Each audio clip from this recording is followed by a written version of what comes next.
안녕하세요. 사연 읽어주는 남녀입니다. 오늘도 와주셔서 감사합니다. 그럼 오늘의 사연 읽어보도록 하겠습니다. 안녕하세요. 저는 42세 남성으로 작은 식당을 운영하고 있는 자영업자입니다. 식당은 고시학원 옆에 있고 요일에 따라 반찬과 국이 다르게 나오는 곳이에요. 메뉴를 고를 필요 없이 와서 앉아 계시면 그날 준비한 가정식 백반을 내갑니다. 공부에 지친 수험생들 맛있게 드시라고 열심히 운영하고 있어요. 요즘 제 유일한 낙은 집에 가서 3살 터울의 남매를 보는 일입니다. 큰애가 아들이고 둘째가 딸인데요. 이제 7살, 4살 됐어요. 집에 가면 아빠가 좋다고 등에 올라타고 어깨에 매달리고 하는데 애들이 너무 예뻐서 힘든 줄도 잘 모르겠습니다. 고슴도치도 제 새끼는 예쁘다고 하잖아요. 자식이 없을 땐 아무리 제 새끼여도 그렇게 뾰족한 가시가 있는데 어떻게 예쁘다고 하나, 어떻게 품어주나 그런 생각을 했는데 자식을 낳아보니 그 마음 조금은 알겠습니다. 부모 자식 인연은 천륜이라고 하잖아요. 하늘에서 맺어준 인연이라 함부로 끊을 수 없다는데 전 어린 남매 크는 거 볼 수 있는 지금이 너무 행복하고 감사합니다. 30대 초반까지도 제가 이렇게 살 거라 꿈도 꾸지 못했습니다. 결혼도 못할 줄 알았어요. 혼자인 게 좋아서 결혼을 마다한 건 아니었습니다. 오히려 반대였죠. 가족을 이루고 싶지만 그럴 수 없다고 미리 체념했던 긴 시간들이 있었습니다. 전 부모 얼굴도 모르고 보육원에서 자란 고아였어요. 큰 병에 걸려 죽을 위기도 간신히 넘겼고요. 지독한 운명이라고 하늘을 원망도 많이 했는데 지금은 아닙니다. 주영아, 예선아, 아빠 좀 그만 올라타. 얼른 씻고 자게 이리 와. 왜? 그냥 둬. 내가 씻기고 재울게. 당신 쉬어. 하여간 아빠를 엄청 좋아해. 오늘은 애들 목욕 꼭 시켜야 돼. 낮에 땀 많이 흘렸어. 당신 피곤할 텐데 쉬어. 내가 씻길게. 아내는 참 정성으로 아이들을 키웁니다.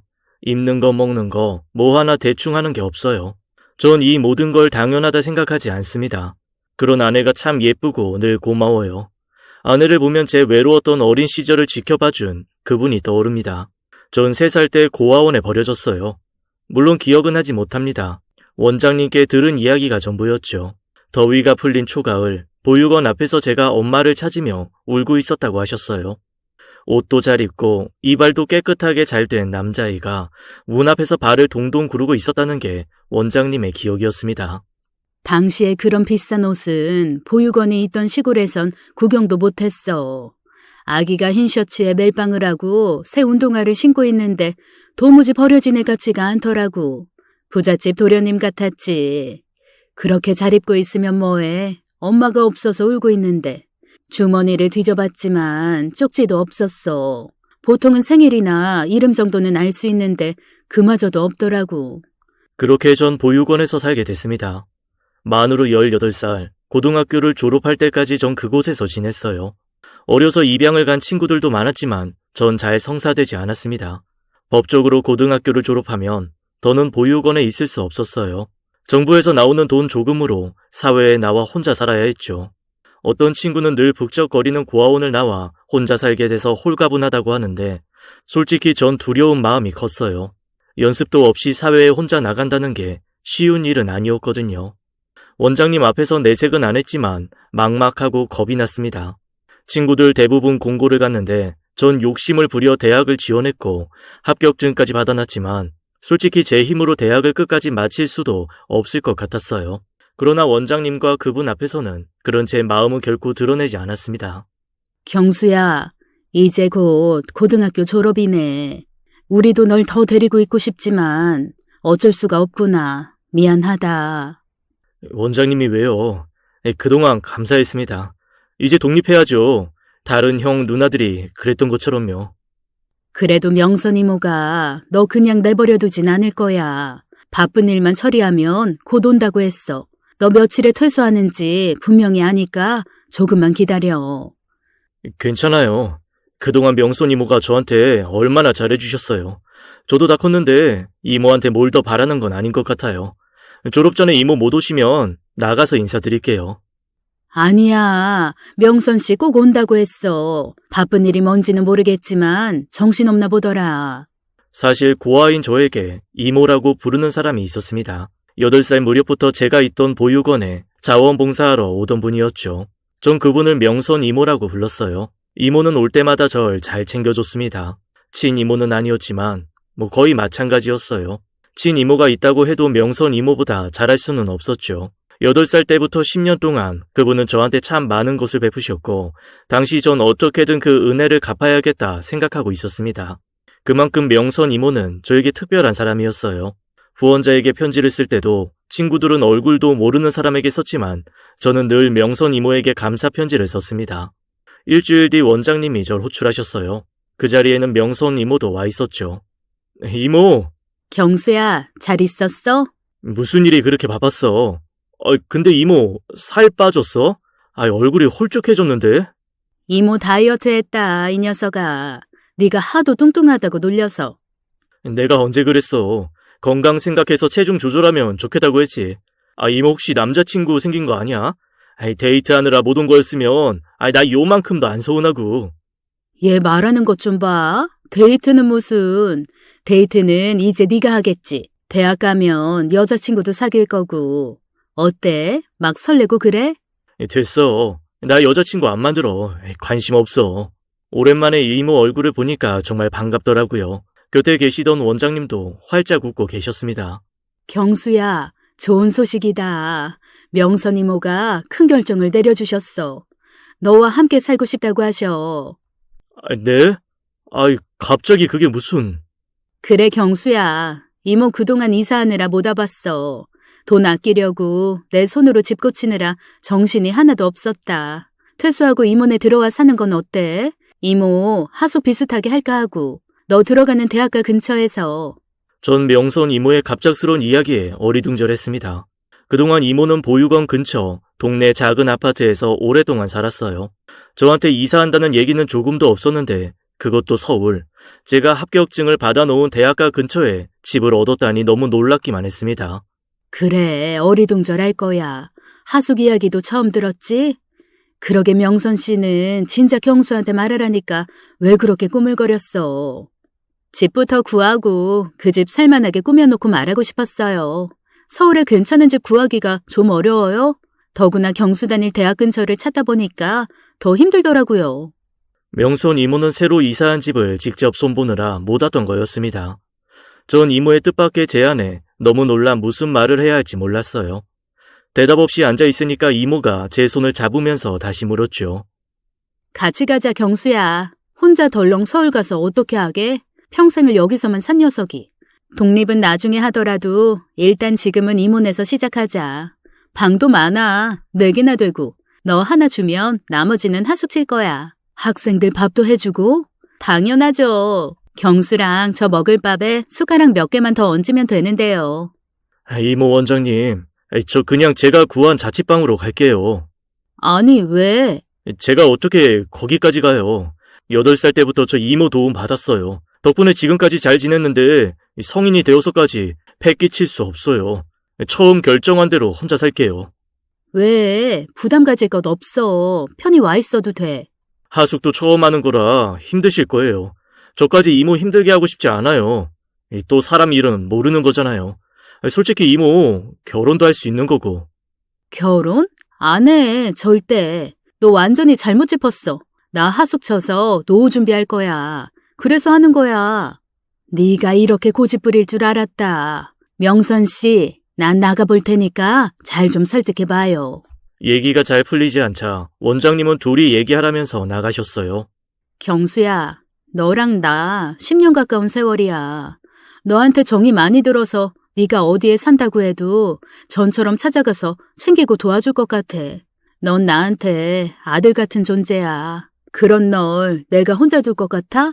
대학생 됐다고 어른이 된 것 같겠지만 너 아직 어려. 사회가 어떤 곳인지 대학이 어떤 곳인지 잘 모르잖아. 처음 당분간만이라도 이모네 집에 있어. 명선 이모는 서운한 표정을 감추지 못했죠. 그렇지만 전 그럴 수 없었어요.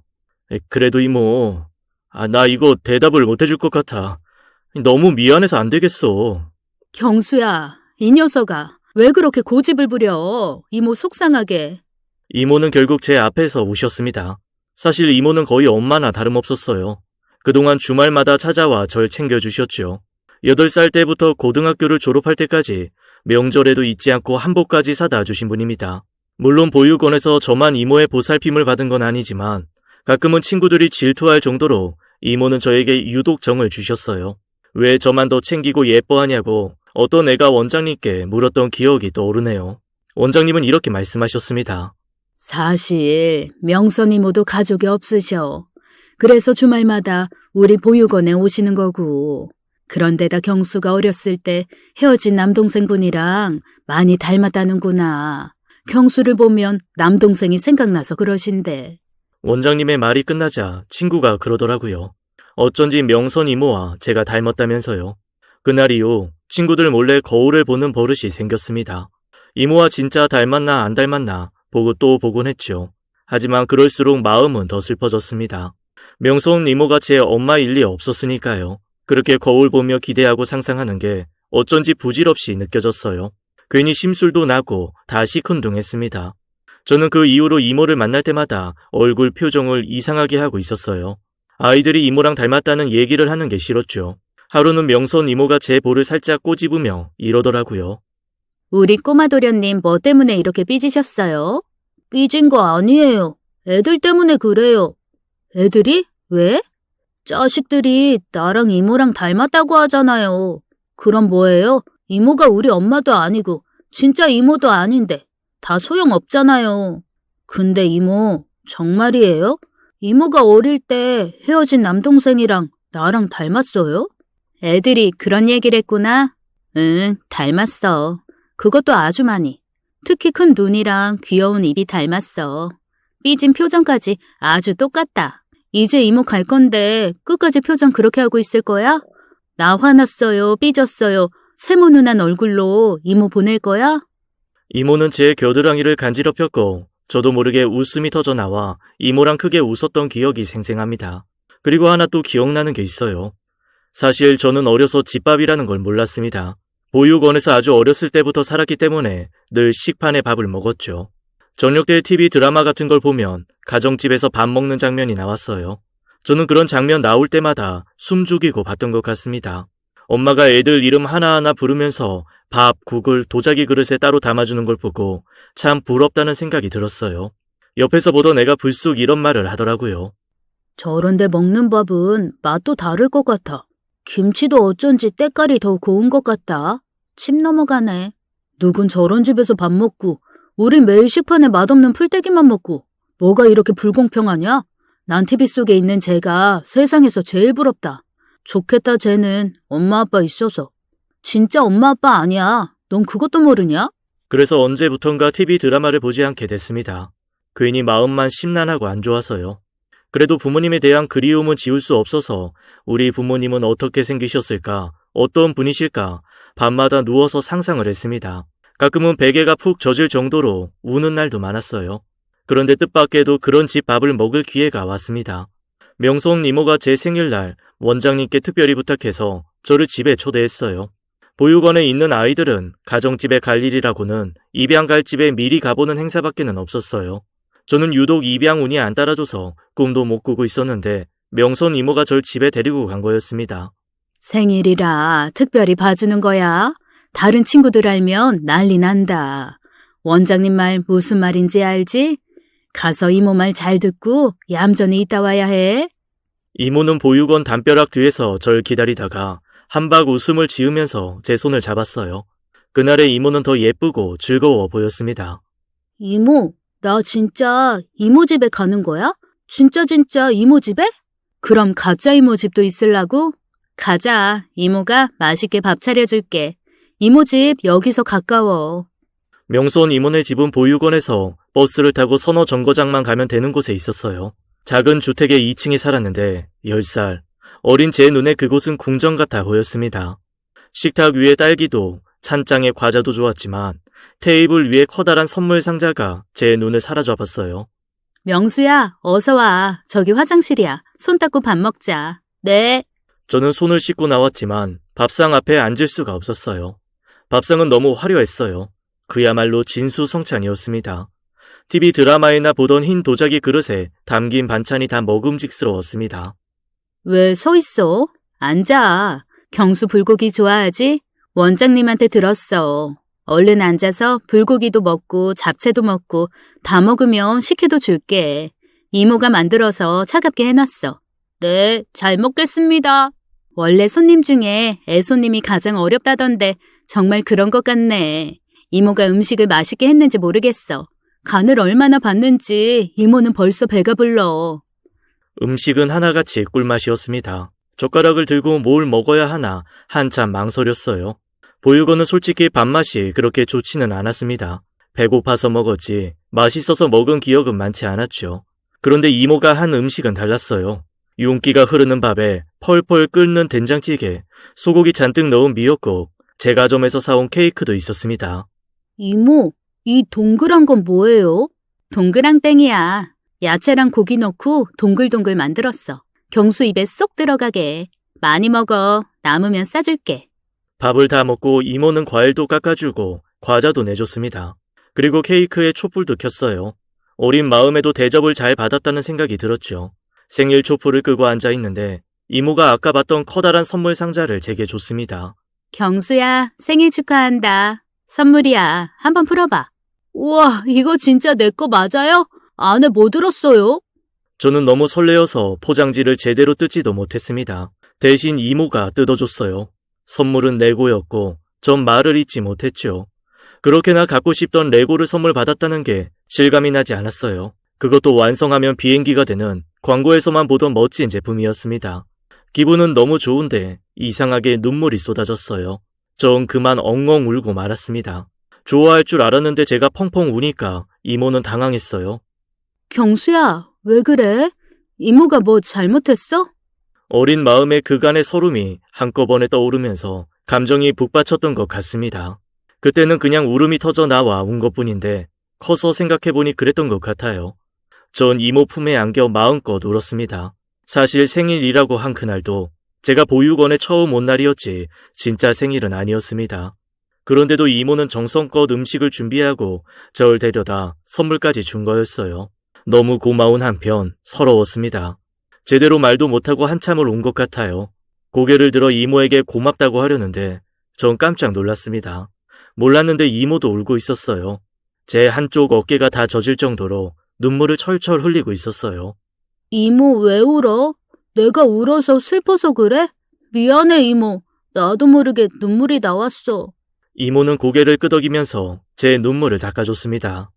경수야, 보육원 생활 힘들지? 그래서 운 거지? 우리 경수 얼마나 힘든지 이모가 잘 알아. 근데 하늘은 스스로 돕는 자를 돕는다는 말 들어봤어? 이모는 경수가 힘들어도 포기하지 않았으면 좋겠어. 언젠가는 보육원을 나와서 살게 되겠지. 그때까지 힘들어도 오늘을 기억하면서 공부도 잘하고 운동도 많이 하고 그랬으면 좋겠어. 이모랑 약속할까? 10살이었던 전 이모가 우는 게 마음 아파서 얼른 새끼손가락을 내밀었습니다. 그날 늦게까지 이모랑 레고도 하고 놀다가 한밤중에 보육원에 돌아왔어요. 이모는 음식을 많이도 싸줬습니다. 그리고 그날 밤 이모는 원장님과 오래오래 이야기를 나눈 기억이 납니다. 그 후에도 이모는 보육원에 자주 왔어요. 소풍날엔 김밥도 싸러 오고 성탄절엔 우리와 함께 파티도 했죠. 보육원의 추억 속엔 늘 명선 이모가 함께 있었습니다. 그런 이모가 제가 보육원을 퇴소한 뒤에도 잘 돌봐주겠다는 얘기였어요. 너무 염치가 없고 이모한테 뭘 더 받아선 안 될 것 같았습니다. 하지만 혼자 사회에 나가야 한다는 두려움도 그만큼 컸어요. 서울도 처음, 대학생활도 처음인데다 부모 없는 고아라고 손가락질 받을까봐 사실 겁도 많이 났죠. 여기서도 학교 생활을 하면서 그런 고충을 많이 겪으면서 컸습니다. 아이들의 따돌림, 선생님의 무시, 친구 엄마의 냉대, 그런 기억들이 여전히 절 힘들게 하고 있었어요. 몇 날 며칠 고민하던 전 이모에게 전화를 걸었습니다. 이모, 나 이모 집에 들어갈게. 경수야, 잘 생각했어. 근데 조건이 있어. 나한테도 하숙비 꼭 받아. 그리고 제일 작은 방 줘. 창고 같은 그런 방 쓸게. 내 말대로 안 해주면 나 이모는 안 들어가. 알았어, 이 녀석아. 당장 내일이라도 와. 이모가 다 준비해놨어. 원장님께 인사 잘 드리고 이모는 나중에 가서 따로 할게. 보육원을 퇴소하던 날 동생들이 절 붙잡고 많이 울었어요. 교복 입고 학교 가기 전에 편지며 작은 선물을 저한테 주고 갔습니다. 눈물이 났지만 동생들한테 약한 모습을 보이긴 싫었어요. 건강하게 잘 있다가 형처럼 씩씩하게 독립하라고 강한 척하면서 마지막 인사를 나눴죠. 그리고 원장님께도 큰 절을 올렸어요. 나이 드신 원장님도 눈물을 감추지 못하셨습니다. 그동안 고생 많았다. 좋은 학교도 입학했고 명선 이모도 곁에 있으니까 아무 걱정 없이 공부 열심히 해서 좋은 데 취직까지 해야 한다. 더 잘해주지 못해서 미안하구나. 경수는 어디 가서도 잘할 거야. 원장님은 틀림없이 믿고 있어. 원장님 울지 마세요. 좋은 날 왜 울어요? 저 대학 가서 장학금도 받고 진짜 열심히 살 거예요. 지금까지 돌봐주셔서 감사합니다. 은혜 잊지 않을게요. 보육원을 돌아서서 터미널로 가는 버스를 타고 나서야 눈물이 쏟아졌어요. 3살 때부터 18살 때까지 지낸 보육원에선 그렇게 나오게 됐어요. 그리고 서울로 올라와 이모가 말한 하숙집으로 가게 되었습니다. 제가 가게 될 대학과는 불과 10분 거리에 있는 곳에 집을 구했더라고요. 갔더니 방 안에 있을 게 다 있었습니다. 정말 할 말이 없더라고요. 이모, 언제 이렇게 준비했어요? 책상이며 침대까지, 가방도 사놨네요. 너한테만 특별하게 해준 거 아니야. 다른 방도 가봐. 다 있지. 가구는 있어야 학생들이 올 거 아니겠어? 부담 갖지 말고 편하게 지내. 전 이모에게 나라에서 나온 100만 원이 넘는 돈을 다 줬습니다. 이걸로 가구비며 몇 개월치 하숙비 계산하겠다고요. 이모는 펄쩍 뛰었지만 그래야 제 마음이 편하겠다고 우겼죠. 그렇게 제 대학 생활은 시작됐습니다. 전 서울에 있는 4년제 대학에 합격한 상태였어요. 그런데 등록금 용돈이 부족할 것 같아 한 학기만 다니고 휴학할 생각이었습니다. 돈을 벌거나 군대를 갈 계획이었죠. 사실 대학을 갈까 말까도 수천 번 고민했어요. 합격한 뒤에도 고민은 이어졌죠. 그러나 이렇게 된 이상 일단 대학은 다녀보자는 확신이 들었습니다. 비싼 등록금 어떻게 감당하나, 애들이랑 못 섞이면 어떻게 해야 하나, 처음 해보는 서울살이도 걱정이 많았는데 이모가 있다고 생각하니 어깨에 힘이 들어갔어요. 곧 이모 집에 다른 하숙생들도 들어왔고 선후배 사이로 잘 지내게 되면서 막연한 두려움도 완전히 사라지게 됐습니다. 그리고 전 아르바이트도 시작했죠. 월급을 받으면 꼭 이모를 데리고 밖에 나갔어요. 이모가 좋아하는 칼국수 한 그릇씩 먹고 손수건이라도 꼭 사드렸습니다. 얼마나 번다고 나한테 밥 사고 선물까지 해줘? 이건 약과야, 이모. 내가 나중에 돈 많이 벌게 되면 그때는 차로 모시고 왔다 갔다 하면서 백화점에서 근사한 선물 사드릴게요. 기대해도 좋아? 말이라도 고맙네. 이모가 경수 덕분에 호강한다. 늘 집은 하숙생들로 북적여서 이모는 바쁘게 지냈습니다. 전 아르바이트와 공부를 병행하며 1년 정도의 시간을 보냈어요. 그런데 뜻밖의 불행이 찾아왔습니다. 1학기 말, 기말고사를 준비하는데 몸이 급격히 안 좋아졌어요. 아르바이트를 하면서 장학금을 받기 위해 죽기 살기로 공부를 했더니 피로가 엄청나게 쌓이는 게 느껴졌죠. 잠이라도 자면 낫겠지 했는데 제 컨디션은 열심히 준비한 기말고사를 볼 수 없을 정도로 나빠졌습니다. 코피가 툭하면 쏟아지고 잘 멈추지 않았어요. 온몸에 알 수 없는 멍이 들기 시작하더니 입맛도 없어져서 나중에는 이모가 차려준 밥도 거의 먹을 수가 없었습니다. 경수야, 그러게 이모가 편의점 알바는 그만두랬잖아. 몸이 도대체 몇 개야? 그렇게 무리를 하니까 탈이 나지. 이모, 이상해. 전에는 며칠 쉬면 컨디션 다시 돌아왔는데 이번엔 영 아니야. 나 왜 이러지? 너 안색도 창백하고 보통 일이 아닌 것 같다. 당장 병원 갈래? 아니야. 편의점에도 연락해놨고 일단 쉬어볼게. 영양제나 몇 알 주세요. 그런 적은 처음이라 정말 당황스러웠어요. 평소 건강은 자부하고 살았기 때문에 이러다 말겠지. 곧 나아질 거라 생각하며 버텼습니다. 그러나 하루가 다르게 체중까지 줄기 시작했어요. 경수야, 이것 좀 먹어봐. 낙지를 먹으면 주저앉은 소도 일어난다잖아. 목 넘기기 좋으라고 이모가 잘게 썰었어. 얼른 한 술이라도 떠봐. 이모, 나도 먹고 싶은데 안 먹혀. 머리가 왜 이렇게 어지럽지? 심장도 두근거리고 숨도 안 쉬어져. 이모, 나 이상해. 병원 데려다 줘. 결국 저는 쓰러졌고 그대로 병원에 실려갔어요. 당장 여러 가지 검사를 받은 전 하늘이 무너지는 결과를 듣게 됐습니다. 제 병명은 급성 골수성 백혈병이었어요. 건강한 저를 쓰러뜨린 그동안의 증상은 모두 백혈병 증상이었습니다. 뭐라고요? 의사 선생님, 아닐 거예요. 뭔가 분명 잘못됐어요. 다시 한 번만 확인해 주세요. 이 청년 이름 이경수고 이제 갓 20살 됐어요. 젊다고요. 이모는 그럴 리 없다며 현실을 부정했어요. 저보다도 더 괴로워하고 목 놓아 울었어요. 그뿐만이 아니었습니다. 다 자기 탓이라며 이모는 엄청 자책했어요. 제가 백혈병 소리를 듣자마자 무너져버린 이모의 모습에 제 마음도 갈기갈기 찢어졌습니다. 이게 왜 이모 탓이야? 진정해 이모. 아니야, 경수야. 보육원에서 더 일찍 데리고 나올걸. 이리저리 재고 미루다가 너 건강도 잘 보살피지 못하고 이렇게 된 게 다 내 탓 같다. 다 내 잘못이야. 나 아직 젊잖아. 치료받을 수 있다잖아. 완치 판정되는 사람도 많이 있대. 이모 그만 울어. 아픈 건 난데 왜 이모가 울어? 어떡하니? 이 노릇을 어떻게 해?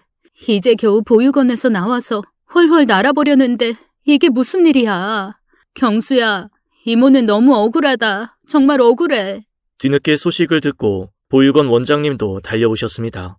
생각지도 못한 병마와 싸우게 된 저는 결국 학교를 관두고 본격적으로 항암 치료를 시작하게 되었어요.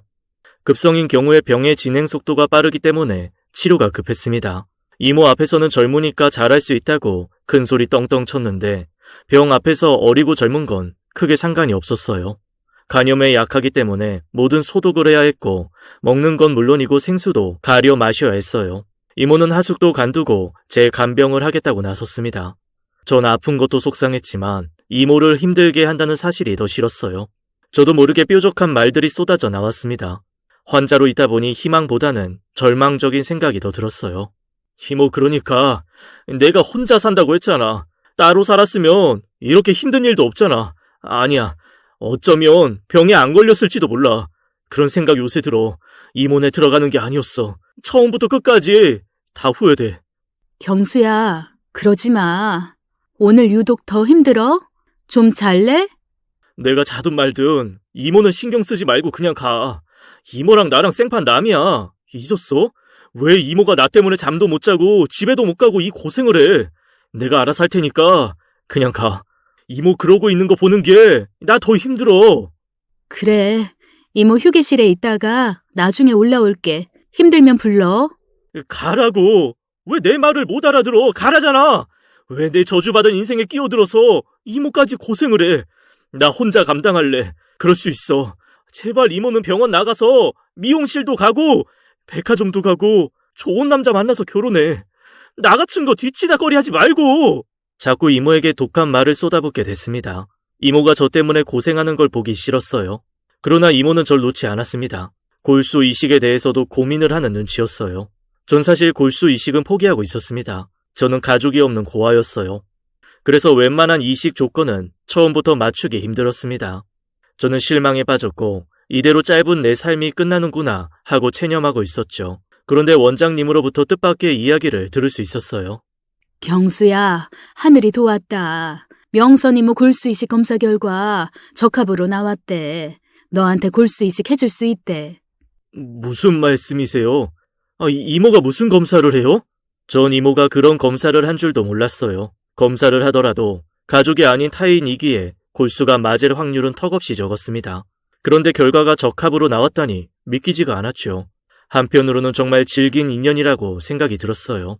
그러나 제 생각은 확고했습니다. 이모 괜한 짓만 했어. 나 이식 안 받아.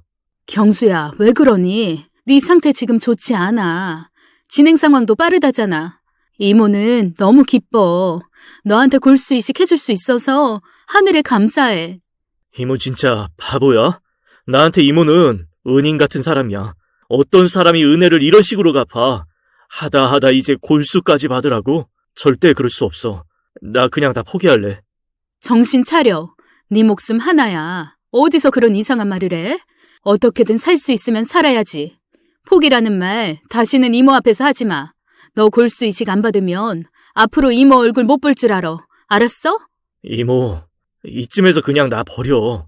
이미 태어날 때부터 버려진 인생, 나 미련 없어. 이 녀석이? 너 정말 이모 속상하게 할래? 이럴 거면 다시 보육원 가. 가서 나보다 더 건강하고 똑똑한 애 돌봐줘. 나는 그만 버리라고. 그렇잖아. 태어날 때부터 환영받지 않았는데 이런 병까지 걸리고 하늘이 나한테 저주를 내린 것 같아. 내가 너무 불쌍하게 사니까 이모라는 천사를 보내줬지만 그 행운도 이제 다 쓴 것 같아. 오래 사는 거 미련 없어. 나 다 싫어. 세상도 싫고 사람도 싫고 날 버린 부모도 저주받은 인생도 다 싫어. 경수야, 왜 이래? 이러지 마. 누구보다 살고 싶어 했잖아. 어떻게든 건강해져서 군대도 가고 학교도 졸업하고 싶다고 했잖아. 이러지 마, 경수야. 제발. 저는 팔뚝에 꽂아 놓았던 주사 바늘을 다 벗고 몸부림을 쳤습니다. 가슴에서 불이 나서 미칠 것 같았어요. 이대로 그냥 죄가 되어 흩어져 버리고 싶었죠. 이모는 그날 제 앞에서 펑펑 울더라고요. 완전히 무너져서 바닥에 주저앉아 우는데 가슴이 찢어질 것 같았습니다. 다 내 탓이다. 그저 다 내 죄야. 그런 말 좀 하지 마. 이모가 그럴 때마다 더 미칠 것 같다고. 그날 이후 전 모든 의욕을 잃고 누워만 있었어요. 이모도 꼭 필요한 일 외에는 제 곁에 가까이 다가오지 못했습니다. 그러던 어느 날 이모는 술을 먹고 왔어요. 무균실에 들어오지도 못하고 밖에서 저와 인터폰을 했죠. 이모의 얼굴은 절망적이면서도 담담했죠. 뭔가 큰 일을 앞둔 표정이었습니다. 이모도 술 마실 줄 알아? 많이 마셨어? 조금 마셨어. 이모 하나도 안 취했어. 너무 가슴이 떨려서 진정하려고 마신 거야. 경수야, 잘 들어. 사실 이모가 그동안 숨겨온 게 있어. 그리고 듣게 된 이야기에 저는 큰 충격을 받았습니다. 절대 믿을 수 없는 그 말을 하기 위해 이모는 못 마시는 술까지 마신 거였어요. 사실은 경수야, 내가 너를 낳았어. 그리고 널 보육원에 데려다 준 것도 나야. 8월 27일 멜빵 바지에 흰 셔츠, 새 운동화 신겨서 미안하다, 경수야. 이모, 아무리 취했다고 해도 그런 말을 하면 안 되지. 나 아픈 사람이야. 잊었어? 사람을 놀릴 게 따로 있지. 지금 그 말을 나보러 믿으라는 얘기야? 사정이 있었어. 어쩔 수 없는 사정이. 경수야, 내가 못난 어미다. 네가 버려지긴 왜 버려져. 아니야, 난 널 한 번도 잊은 적이 없어. 너와 떨어진 그날부터 한시도 널 잊은 적이 없어, 경수야. 이모 미쳤어? 지금 그걸 말이라고 해? 그래, 경수야. 불쌍한 내 아들. 너 이렇게 된 거 다 내 탓이야. 내 죄라고. 하늘도 무심하시지. 우리 경수한테 이런 병을 주시다니. 너무하십니다. 너무하세요. 그만해 이모. 말이 안 되잖아. 기껏 나았으면서 왜 날 보육원에 맡겼어. 버렸으면 끝이지. 8살 때부터 나한테 온 이유가 뭐냐고. 시간이 지나니까 미안해서 뭐 죄책감 때문에 온 거야? 상식적으로 말이 안 되잖아. 널 지키기 위해서였다면 믿어주겠니? 네 아버지, 할머니가 너무 무서웠어. 그래서 내린 결정이 보육원에 널 데려다주고 가까이서 지켜보는 거였어. 시간이 흐른 후에는 너한테 사실을 말하는 게 너무 무서웠어. 엄마가 잘못된 선택을 했다 해도 너만 건강했다면 이렇게 괴롭진 않았을 텐데. 엄마만 벌을 받았으면 좋았을 텐데. 그러니까 내가 보육원에 버려진 데에는 이유가 있다는 얘기야? 부모가 자식 버리는데 이유가 있을 게 뭐가 있어? 다 핑계 아니야? 나 믿을 수 없어. 다 거짓말이야. 그래, 받아들이기 힘들겠지. 이제 다 말해줄게. 더 감출 이유가 없을 것 같다. 이렇게 제 출생에 대한 이야기가 시작됐어요. 20년 동안 그토록 궁금해했던 이야기였는데 막상 이야기를 들으려니 너무 떨리고 피하고 싶었습니다. 그러나 이모는 담담히 이야기를 하기 시작했어요.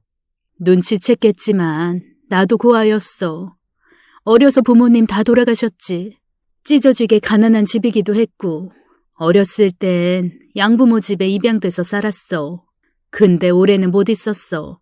파양이 돼서 결국은 보육원에서 걷고 너처럼 사회에 나왔어.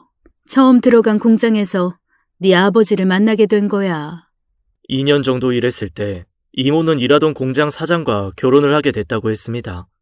아들 하나 딸린 41살의 이혼남이었다고 했어요. 전처와 낳은 아들도 있었는데 병을 앓고 있었고요. 다름 아닌 백혈병이었습니다. 얼굴도 모르는 형도 백혈병이었다니 믿을 수가 없었습니다. 이모는 자기가 그 아들을 잘 돌볼 거라고 생각했대요.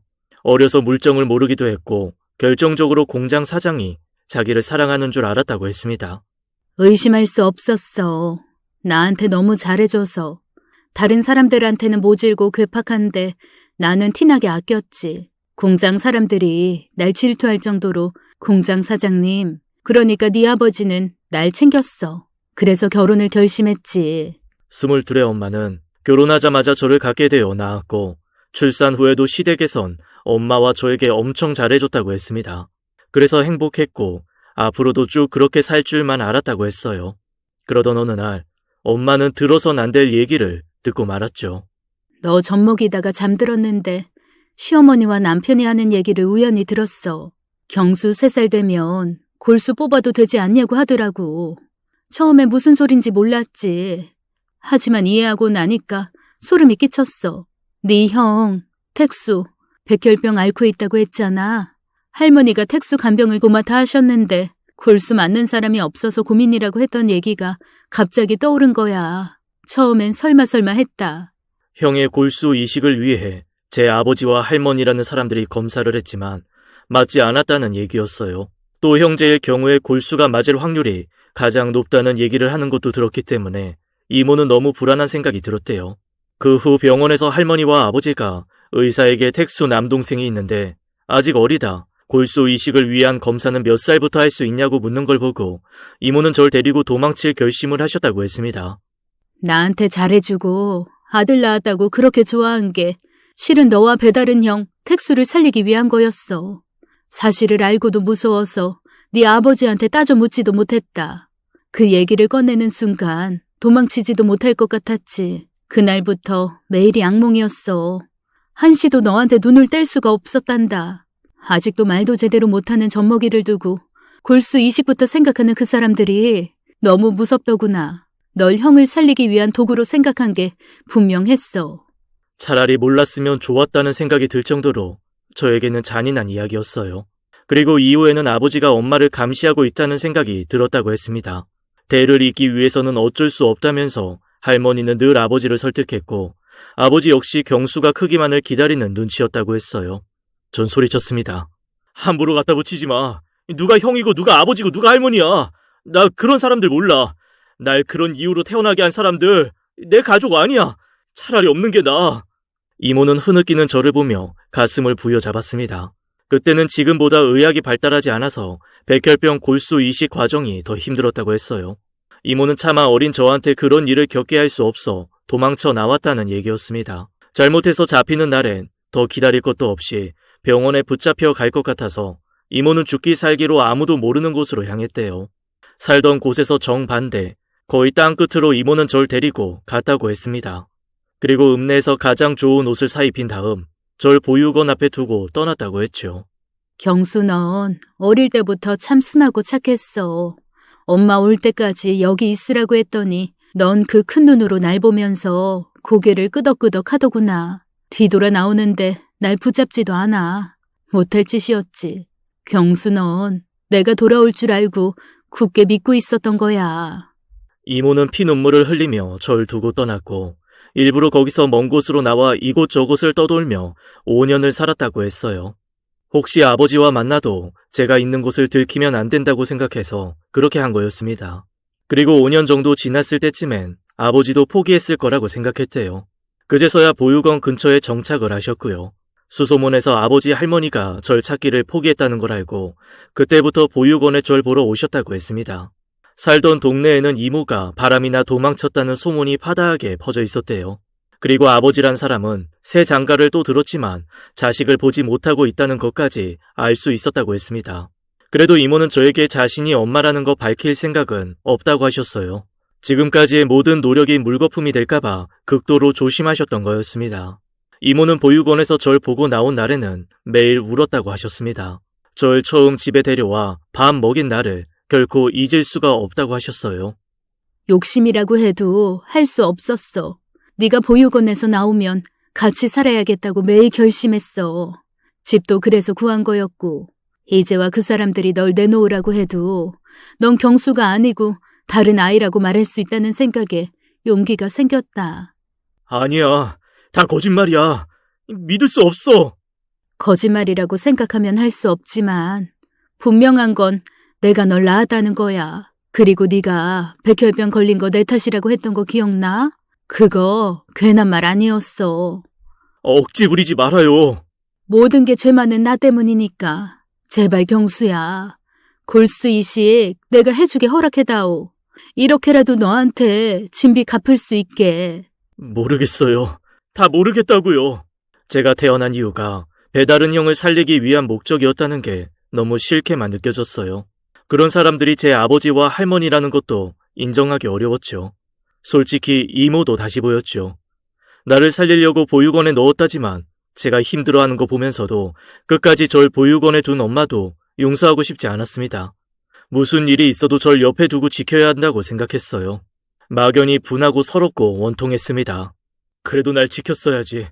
어떻게든 같이 살았어야지. 이모 다 알잖아. 나 고아라고 친구들한테 무시당하고 선생님한테 죽도록 맞았던 거. 문방구에서 도둑 누명까지 썼어. 나 고아라고. 엄마 아빠 없어 못 배워서 그렇다고 손가락질 받은 거 다 보고 들었잖아. 그런데 어떻게 날 보육원에 둘 생각을 해? 이제 와 나한테 엄마라고 할 수 있어? 어떻게 나한테 그래? 이모는 더 말을 잇지 못하고 한참을 우셨어요. 저는 이모를 노려보기만 했습니다. 이제 와서 이모가 그런 얘기를 꺼낸다는 게 이해가 되지 않았어요. 아픈 지난 날들만 떠오를 뿐이었습니다. 널 보육원에 보내기로 결심했을 때 그때 내 나이 24이었어. 너무 약하고 어리석고 힘이 없었어. 세상 물정도 몰랐고 어떻게 싸워야 할 줄도 몰랐어. 그저 네 아버지와 할머니를 피해야 한다고만 생각했지. 그래서 생각해낸 게 보육원이었어. 그때는 엄마에게 그게 최선이었어. 경수야, 엄마 용서하지 마. 엄마가 다 잘못했어. 그래도 골수이식은 꼭 하게 해줘. 귀한 생명을 왜 버리려고 그래. 살아서 엄마 벌 주면 되잖아. 왜 이식을 안 받겠다고 그래. 전 더 이모를 볼 수 없어 외면했고 그렇게 아프디 아픈 대화는 끝이 났습니다. 차라리 모르는 게 나았을 거란 생각이 들 정도로 가슴이 찢어지게 아팠어요. 이모에게 들은 얘기를 정리하기까지 많은 시간이 걸렸습니다. 그러나 시간이 흐르자 조금씩 이성이 고개를 들더라고요. 이모는 그날 이후 제 눈도 잘 못 마주치셨죠. 저는 너무 답답해 보육원 원장님께 이 사실을 얘기했어요. 어떻게 하면 좋을지 모르겠다고 했더니 원장님이 이렇게 말씀하셨습니다. 따지고 보면 명선 씨도 희생자야. 그저 널 지키려고 너 잘못될까봐 자기 인생 포기한 거지. 여자로서 편하게 살 수도 있었겠지만 명선 씨는 널 선택했어. 보육원에서 사는 널 보는 명선 씨 속은 어땠겠어. 그 세월 분명히 쉽진 않았을 거다. 지금의 너보다 고작 2-3살 많았던 걸 생각해봐. 얼마나 겁이 났겠니? 원장님은 이모가 제 엄마라는 거 언제 아셨어요? 혹시 처음부터 알고 계셨던 거 아니에요? 나도 너 대학 갈 때 알았다. 어쩐지 이상하다 했어. 너를 유난히 애틋하게 생각해서 입양을 권한 적도 있었지. 그런데 한사코 안 된다고 거절하는 거야. 그러다 너 고등학교 졸업할 때 되니까 다 털어놓더라고. 이젠 같이 살고 싶다고. 더는 떨어져 있지 못하겠다고. 이상하게 그렇게 그리워했던 엄마인데 마음이 안 열려요. 날 버렸다는 그 생각만 자꾸 들고 이모가 나한테 잘했던 것도 위선이란 생각 들고 나도 괴로워요, 원장님. 나쁘게 생각하면 한도 끝도 없어. 이모가 너한테 얼마나 잘했니? 비록 이모 선택이 최선은 아니었지만 이해해볼 순 없겠니? 너 아픈 뒤부터 얼마나 가슴 찢어지게 힘들어하는지 몰라. 보는 사람이 괴로울 정도로. 명선 씨, 네 앞에선 힘든 내색 안 하려고 얼마나 노력했는지 몰라. 그런 사람이 말 꺼낸 용기 어디서 나왔겠어? 다 너 살리고 싶어서 그런 거 아니겠어? 원장님은 친자식을 곁에 두고도 모른 척 할 수밖에 없었던 이모의 심정을 이해해달라고 하셨습니다. 전 곰곰이 생각했어요. 태어나서 지금까지 엄마라고 부를 수 있는 분은 명선 이모 한 분뿐이었습니다. 명선 이모가 내 엄마였으면 좋겠다고 생각한 적은 셀 수도 없었어요. 그런데 진짜 이모가 제 엄마였고 전 이제 그 사실을 받아들이기만 하면 되는 거였죠. 만약 제가 모든 것을 끝까지 거부하고 죽음을 선택한다면 이모와 저의 인생은 노력과 상관없이 비극으로 끝나는 거였습니다. 그렇게 생을 마감하기는 싫었어요. 남겨진 이모, 그리고 제가 너무 불쌍하다는 생각이 들었습니다. 한 번쯤은 제대로 부모 자식 역할을 해보며 살아보고 싶었어요. 전 고민 끝에 이모로부터 골수 이식을 받기로 결정했습니다. 이모는 그 사실을 알고 뛸 듯이 기뻐하셨어요. 경수야, 정말 잘했구나. 잘 생각했어. 우리 경수 이제 살았다 살았어. 이모, 나 한 가지 부탁이 있어. 나 이제 이모를 엄마라고 불러도 돼? 이모 눈가가 빨개졌습니다. 그리고 조용히 고개를 끄덕이셨죠. 전 용기 내서 불러보았어요. 엄마, 엄마. 그래, 내가 엄마야 경수야. 우리 아들 고맙다. 엄마라고 불러줘서 정말 고마워. 그동안 독한 말해서 미안해요. 나도 나를 어쩔 수가 없었어. 엄마가 노력한 거 다 아는데도 밉고 원망스러웠어. 분하고 억울했어. 경수야, 엄마는 괜찮아.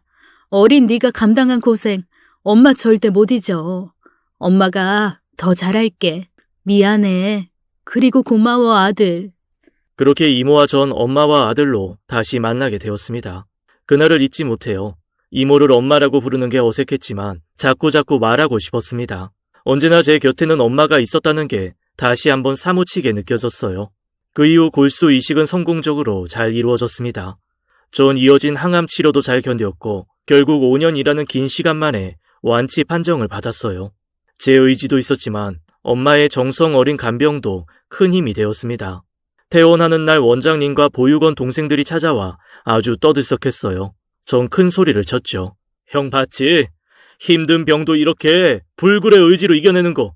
너희들은 형보다 건강한데 못할 게 뭐가 있어. 앞으로 고민 있으면 형한테 전화해. 인생 고민 다 들어줄게. 연애 고민은 안 되겠다. 형이 경험이 없어서. 너스레 떠는 거 보니까 낫긴 나았구나. 우리 모두 네 걱정 많았어.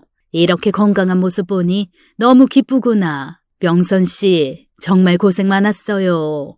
이제 좋은 일만 있을 거야. 그날 엄마는 내내 웃기만 하셨어요. 밥 안 먹어도 배부르다고 하셨습니다. 퇴원 후 전 다시 학교에 가는 건 포기하게 되었고 건강을 회복하는 일에만 주력하게 됐죠. 엄마는 좀 쉬시다가 작은 식당을 차렸습니다. 제 병원비로 많은 돈이 들어가서 집도 팔고 빚도 있었기 때문에 어쩔 수 없었어요. 기력을 찾은 후에 전 엄마의 식당 일을 돕게 되었어요. 33세 저희 식당 단골 손님이었던 아내를 만나서 결혼까지 했습니다. 3살 터울의 남매도 보게 됐고요. 아이 낳고 보니까 그때 엄마가 했던 결정이 더 이해가 되고 아픈 세월을 살았던 엄마가 더 안쓰럽게 느껴집니다. 애들이 손끝 하나만 다쳐도 속상한데 당시에 엄마는 얼마나 힘들고 외로우셨을까요? 가족, 친척 하나 없는 곳에서 저만 바라보았을 엄마를 생각하면 눈물이 납니다. 그만큼 지금의 하루하루가 얼마나 소중한지 몰라요. 그리고 3년 전 엄마 모르게 전 어딜 다녀왔습니다. 다름 아닌 제 형을 찾아가 봤죠. 고민 끝에 내린 결정이었어요. 살면서 한 번쯤은 형을 봐야겠더라고요. 알아보니 할머니는 돌아가신 후였습니다. 아버지는 요양원에 계시고요. 형은 아직도 제가 태어난 그곳에 살고 있었죠. 전 집을 보러 왔다는 핑계로 그 집 대문을 두드렸어요. 누구시오? 예, 집 좀 보러 왔습니다. 집은 내놓지도 않았는데 무슨 말이에요? 제가 이쪽에 집을 보러 다니고 있는데 주소를 잘못 찾아왔네요. 죄송합니다. 저기 슈퍼 뒤에 내놓은 집이 있다고 들은 것 같은데 그쪽으로 가보슈. 예, 알겠습니다. 죄송합니다. 됐수다. 형은 저와 조금도 닮지 않았더라고요. 어쩐지 아버지와 많이 닮았을 것 같다는 생각이 들었습니다. 형도 완치를 받고 잘 살고 있는 것 같았어요. 돌아서 나오는데 다행이라는 생각이 들었습니다. 원망하는 마음은 들지 않았어요. 각자의 자리에서 건강하게 잘 살았으면 했죠. 경수야, 무슨 생각을 그렇게 하고 있어? 저기 콩나물 좀 데쳐줄래? 엄마 좀 앉아서 쉬세요. 허리 아프겠다. 커피 타드릴까? 그럴까? 아이고고 허리야. 그래, 조금 쉬어가자. 아들이 쉬라면 쉬어야지. 우리 엄마 달달한 커피 한 잔 타드려야겠네. 네 것도 한 잔 타. 사이좋게 한 잔 마시자. 그리고 난 그 소리가 왜 그렇게 좋은지 몰라. 남들이 들으면 뭐라고 할지 몰라도 네가 엄마라고 부르면 피곤이 싹 사라져. 그래, 이런 게 사는 거지. 나이 들어 어머니 소리가 나올 법도 하지만 전 여전히 엄마라고 부르고 있어요. 18이 될 때까지 제대로 불러보지 못한 엄마이기에 앞으로 그 시간만큼 수천 번, 수만 번이라도 더 부르고 싶습니다. 제 살아온 이야기 어떻게 들으셨어요? 사연은 여기까지입니다. 긴 이야기 들어주셔서 감사합니다. 지금까지 사연 읽어주는 남녀였습니다. 끝까지 함께 해주신 여러분 감사드리며 저희는 다음 사연으로 돌아올게요. 감사합니다.